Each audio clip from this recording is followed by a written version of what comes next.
Paunakte bungyat pilna phatna pilna akiko in theisiam na in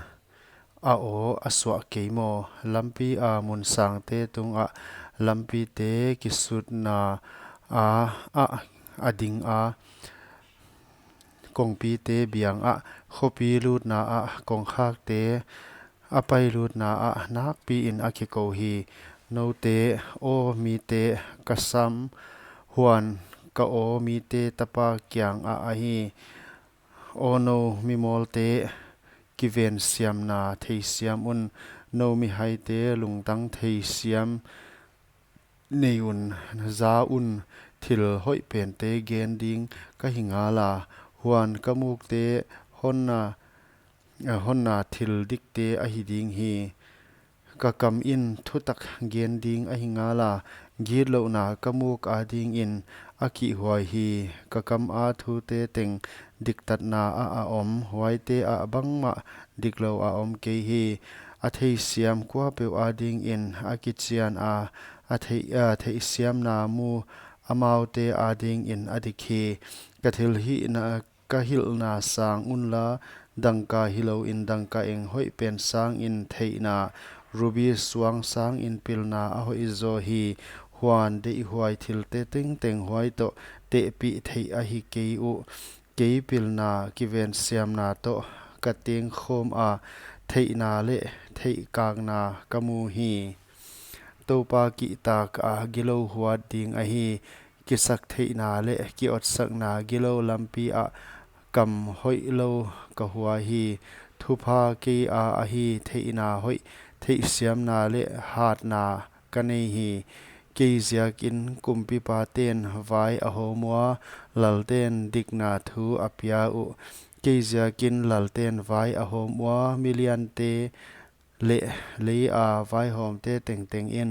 ke hon i te amau ka i ta kwa pe hon zong in hon mu hi hau na le za na ka kyanga a om a hi so dai hau na le diktat na to kaga dangka eng sang in a hoi zo a hi dangka eng hoi sang in kasumu na dangka hoi pen sang in diktat na lampi kazui a vai hom na lampi te laka ke hon it te van kalwa sak thei a go bom u kadim sak thei na ding in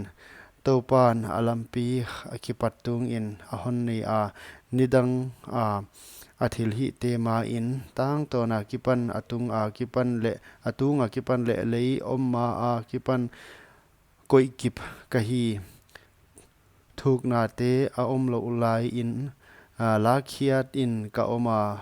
lui khuk tui a dim te a om lo lai un tang te a om kip ma a mual te om ma in la khiak in ka om lei le gam bol khiak a hi ma in lei vui a khovel a bol nai lo lai in van te a hi kip lai in huai lai a ka om tui thuk mak kai a te na a koi lai in tunga van te a bol kip lai in tui thuk te tui khuk te a hong hat lai un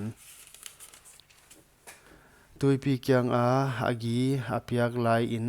huchi a tui ten a thu piak tung a atat lek lo na ding un lei suang phum te a chiam te lai in huai lai in a kianga ka om na se mi heu tu bang in huan ni teng in akipa na ka hi a ama a kipak ama a kipa ge in aten thei na lei a ka kipa na mi te tapa kyanga a om hi huai zakin tu in katapa hon ngai hia un la katapa te hon ngai hia un la kalampi te zui mi ten nuam asangal wa hal na za in pil un la nial ke un